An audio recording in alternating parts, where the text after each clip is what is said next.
Hello students, welcome to my channel Gyan Ganga. Students, class 9th का ये हमारा ऑस्मोसिस का टॉपिक चल रहा था जो यहीं पे छूट गया था, इसको यहीं से कंटिन्यू करेंगे हम। तो बता रहा है कि भाई एक्टिविटी में एग लेके के एक्टिविटी कर रहे हैं, जिसमें एक एग लिया है, उसका शेल को रिमूव किया है डिज़ोल्व करके डाइल्यूट हाइड्रोक्लोरिक एसिड में। और शेल जो है मोस्टली आपको पता है कैल्शियम कार्बोनेट का बना होता है। फिर उसके बाद एक थिन आउटर स्किन जो होता है वो इम्क्लोज करता है एग को। फिर इस एग को डालना है प्योर वाटर में और ऑब्जर्व करना है 5 मिनट के लिए। क्या ऑब्जर्व करते हैं? The egg swells because water passes into it by osmosis. तो आप ये देखेंगे जो एग जो होता है वो स्वेल कर जाता है, मतलब फूल जाता है, क्योंकि वाटर जो होता है उसके अंदर ऑस्मोसिस के द्वारा जा रहा होता है। ठीक है, तो ये हो गया। अब place a similar de shell egg in a concentrated salt solution. अब उसको हमें सेम एक चीज़ को रखना है, कॉन्सेंट्रेटेड सॉल्ट सॉल्यूशन में रखना है और ऑब्जर्व करना है 5 मिनट के लिए। तो क्या होगा इस केस में? एग जो है वो श्रिंक कर जाएगा, एग जो है वो सिकुड़ जाएगा। क्यों? क्योंकि जो वाटर होता है वो passes out of the egg solution. इस केस में क्या हो रहा है कि वाटर जो है एग से बाहर आ जा रहा है, salt solution, because the salt solution is more concentrated. क्योंकि जो सॉल्ट सॉल्यूशन है वो ज़्यादा कॉन्सेंट्रेटेड है। तो देखिए, जब सेल से कोई चीज़ बाहर आ जाएगी, यानी कि वाटर बाहर आ जाएगा, तो क्या होगा? सेल जो होता है श्रिंक कर जाएगा। और जब सेल के अंदर कोई चीज़ जाएगी तो क्या होगा? सेल जो है स्वेल कर जाएगा, यानी कि सूज जाएगा, मोटा हो जाएगा, फूल जाएगा। तो अंदर जाएगी तो सूज जाएगा और बाहर निकलेगा तो ये श्रिंक कर जाएगा, सिकुड़ जाएगा। ठीक है, तो इस तरह से आपने इस एक्टिविटी में ये चीज़ जान ली। इसके बाद देखिए, we can also try a similar activity with dried raisins और apricot। ड्राइड रेजिन्स या एप्रिकॉट के साथ भी यही कर सकते हैं हम। क्या करेंगे? डालना है ड्राइड रेजिन्स या एप्रिकॉट को, अपने हाथ पे रखना है, प्लेन वाटर में रखना है, सॉरी, और फिर कुछ देर के लिए छोड़ देना है। उसके बाद क्या करना है? Then place them into a concentrated solution of sugar और सॉल्ट। और फिर उसको कॉन्सेंट्रेटेड सॉल्यूशन में रखना है, शुगर या सॉल्ट के। तो हम क्या ऑब्जर्व करेंगे? Each gains water and swells when placed in pure water. हर कोई जो होता है वो क्या करेगा? उसके अंदर पानी जाएगा, गेन करेगा वाटर और स्वेल कर जाएगा, मतलब वो फूल जाएगा। ठीक है, तो इस तरीके से वो फूल जाएगा क्योंकि वो वाटर को गेन करता है वहाँ पर। ठीक। However, when placed in the concentrated solution, it loses water। लेकिन अगर हम concentrated solution में रखेंगे तो वो वाटर को लूज करता है और consequently ये होता है कि वो shrink कर जाता है। देखिए, जब concentrated solution में रख रहे हैं तो वाटर को लूज कर दे रहा है और shrink कर जा रहा है, और जो नॉर्मल पानी में इस तरह से रख दे रहे हैं तो वाटर को वो गेन कर रहा है और वो स्वेल कर जा रहा है। तो या तो स्वेल करेगा या तो श्रिंक करेगा, ये डिपेंड करता है सोल्यूशन कैसा है, किस तरह के सोल्यूशन में उसको हमने रखा है। ठीक है, इसके बाद देखिए बता रहा है कि जो भी यूनिसेलुलर फ्रेश वाटर ऑर्गेनिजम्स हैं और जितने भी मोस्टली जो मोस्ट प्लांट सेल्स है वो टेंड क्या करते हैं? They tend to gain water through osmosis. जो भी यूनिसेलुलर फ्रेश ऑर्गेनिजम्स हैं या जितने भी मोस्टली प्लांट सेल्स हैं, ये जो है वाटर गेन करने की कोशिश करते हैं। किस प्रोसेस के द्वारा? ऑस्मोसिस के द्वारा। यही हमें याद में रखना है, याद करना है कि ऑस्मोसिस के द्वारा ये लोग वाटर गेन करने की कोशिश करते हैं। तो absorption of water by plant roots is also an example of osmosis. देखिए, बहुत ही इंपॉर्टेंट कॉन्सेप्ट यहाँ पे हमारा क्लियर हो रहा है कि जो प्लांट की जो रूट्स होती हैं, जो पानी को एब्जॉर्ब करते हैं, वो भी ऑस्मोसिस के द्वारा ही करते हैं। यानी कि जो प्लांट्स जो एब्जॉर्ब करते हैं, उसकी रूट्स जो पानी को एब्जॉर्ब करती हैं। So the absorption of water by plant roots is also an example of osmosis. तो ये भी एक ऑस्मोसिस का ही एग्जाम्पल है।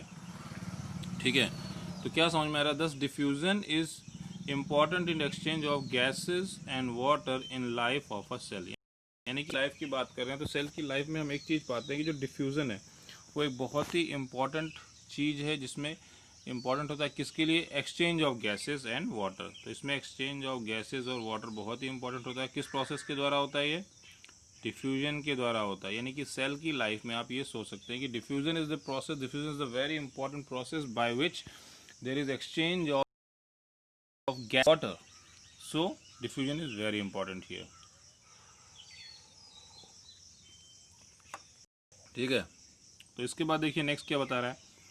In addition to this the cells also obtains nutrition from its environment. इसके अलावा जो सेल्स होते हैं वो अपने इन्वायरमेंट से क्या पाते हैं? न्यूट्रिशन भी पाते हैं।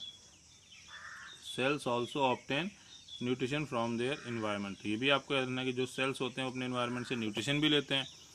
Different molecules move in and out of the cell through, जो डिफरेंट मॉलिक्यूल्स होते हैं वो सेल के अंदर और सेल के बाहर मूव करते हैं through a type of transport. एक तरह का ट्रांसपोर्ट होता है जिसमें रिक्वायर किया जाता है energy in the form of ATP. यानी कि जो डिफरेंट मॉलिक्यूल्स होते हैं जो मूव करते हैं सेल के बाहर और अंदर, तो उसको भी मूव कराने के लिए हमें क्या यूज़ करना पड़ता है, हमें एटीपी एनर्जी के रूप में यूज़ करना पड़ता है। ठीक है, तो आपको याद रखना है कि यहाँ पे हम एटीपी को एनर्जी के रूप में यूज़ कर रहे हैं डिफरेंट मॉलिक्यूल्स को मूव करने के लिए।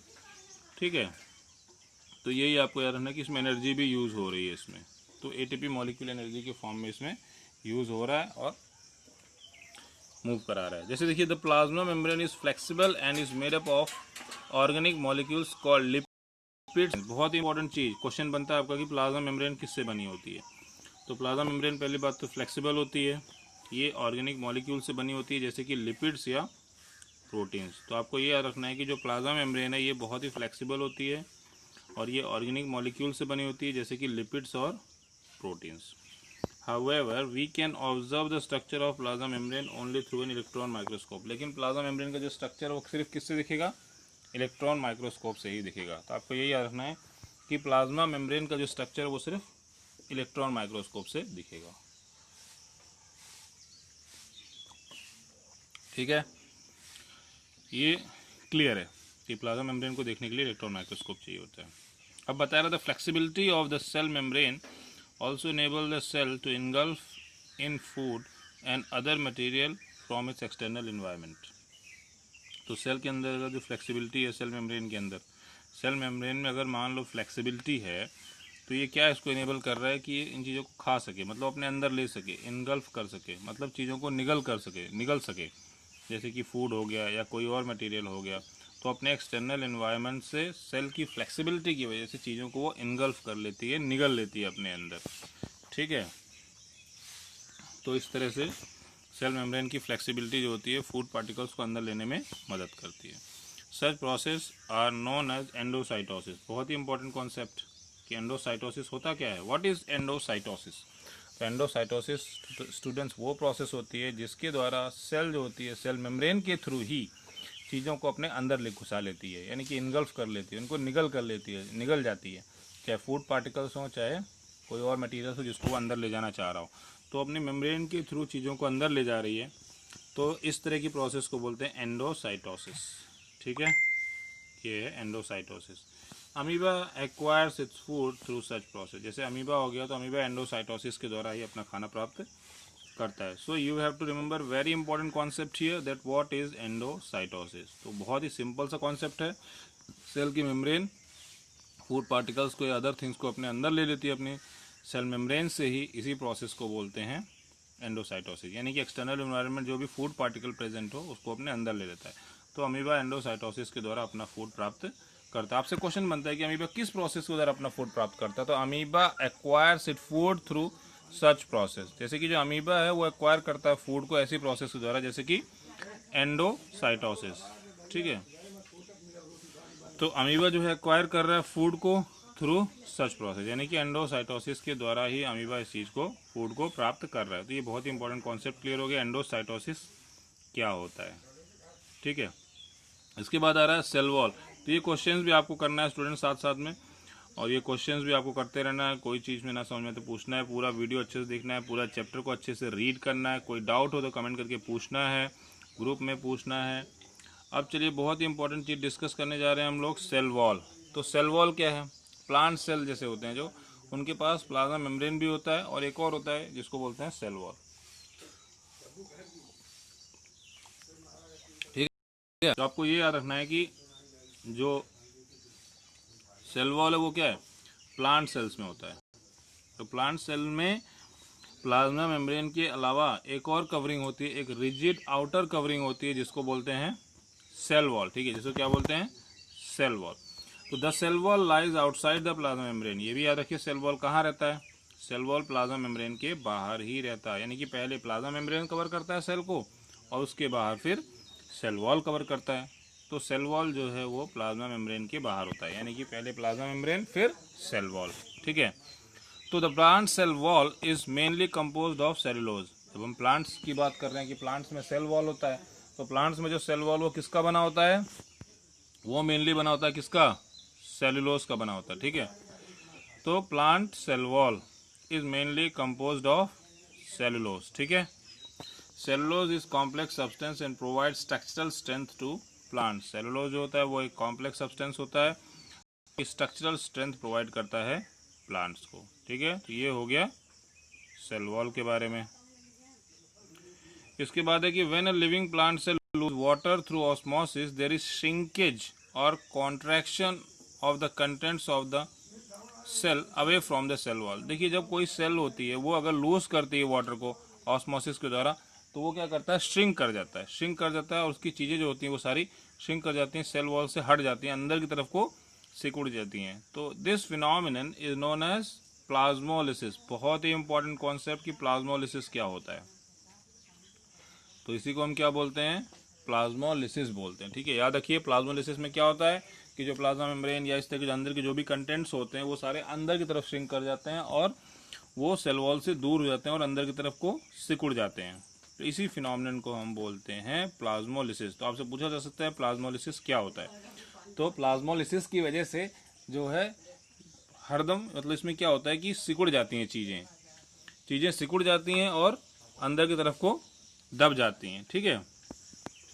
तो ये फिनोमिना जो होता है इस केस में होता है जब ऑस्मोसिस के द्वारा जो है चीज़ें सेल से बाहर निकलती हैं और सेल सिकुड़ने लगता है।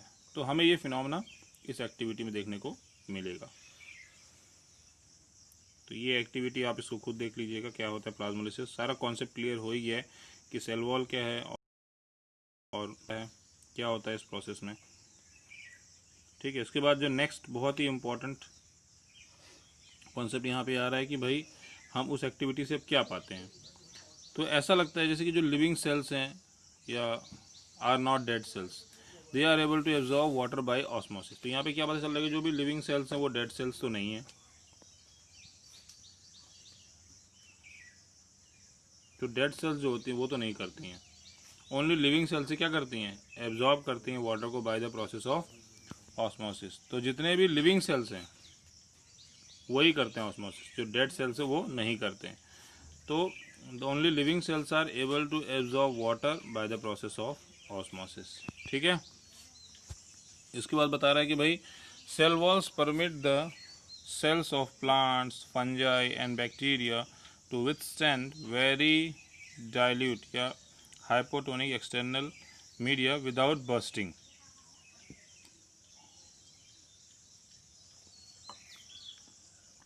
तो आप ये एक चीज़ ये पाते हैं कि जो सेल वॉल है उसी की वजह से चाहे प्लांट्स हो, चाहे फंजाई हो, चाहे बैक्टीरिया हो, वो कितने भी हाइपोटोनिक सॉल्यूशन में क्यों ना हो, वो बर्स्ट नहीं करते हैं। वो मतलब बहुत सारी चीज़ें अंदर लेने के बाद भी फटते नहीं हैं। क्यों? क्योंकि उनका जो सेल वॉल होता है बहुत ही स्ट्रांग होता है, वो उनको प्रोटेक्ट करके रखता है। तो बोल रहा है कि in such media the cells tend to take up water by osmosis. आपको पता ही है जो भी हाइपोटोनिक सॉल्यूशन होता है उस मीडियम में क्या होता है, जो सेल्स होते हैं वो चीज़ों को अंदर की तरफ लेते हैं। यानी कि जैसे कि मान लो वाटर ही है तो वो वाटर को जो है क्या करता है, अंदर की तरफ लेता है ऑस्मोसिस की प्रोसेस के द्वारा, ठीक है। और the cell swells building up pressure against the cell wall. जो सेल होता है वो स्वेल कर जाता है प्रेशर बनाते हुए अगेंस्ट सेल वॉल। तो यानी टॉनिक सॉल्यूशन के केस में हमेशा पानी या लिक्विड जो भी होगा वो सेल के अंदर जाएगा, और जो सेल वॉल होता है इनमें वो सेल वॉल इनको प्रोटेक्ट करता है, जिसकी वजह से ये फटते नहीं है, ठीक है।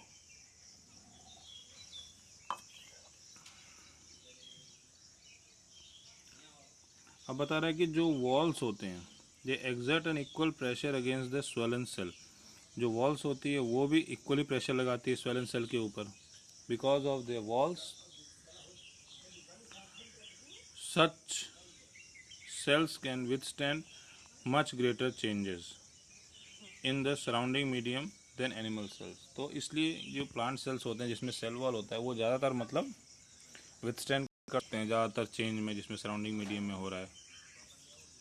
तो जितने ज़्यादा चेंजेस हो रहे हैं तो वो इसको विथस्टैंड कर सकता है, आसानी से झेल सकता है। तो एनिमल सेल्स में देखिए सेल वॉल नहीं होता है, इसलिए एनिमल सेल्स नहीं कर सकते, लेकिन प्लांट सेल ऐसा कर सकते हैं क्योंकि इसमें सेल वॉल होता है, ठीक है।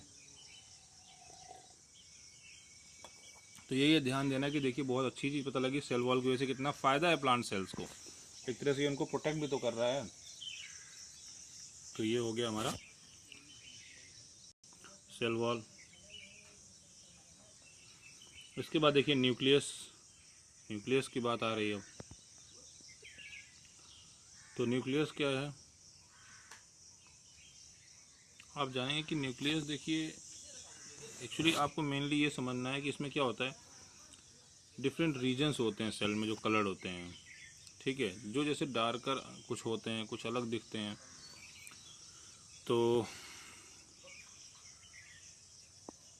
जैसे आपने ओनियन के केस में देखा था, ओनियन केस में आपने देखा था उसकी मेम्ब्रेन दिखती हैं, और मतलब सेल की मेम्ब्रेन दिख जाती है, आयोडीन सॉल्यूशन उसमें डाल के हमने देखा था, और ये सारी चीज़ें हैं। तो अलग अलग जो पार्ट्स होते हैं सेल के वो डिफरेंट डिफरेंट कलर्स पिकअप करते हैं, कोई मतलब गाढ़ा होता है, कोई हल्का होता है, इवनली कलर्ड नहीं होता है, ठीक है। केमिकल कॉम्पोजिशन के हिसाब से डिफरेंट जो रीजन्स होते हैं सेल के वो डिफरेंट कलर्ड होते हैं, ठीक है। ये आपको याद रखना है कि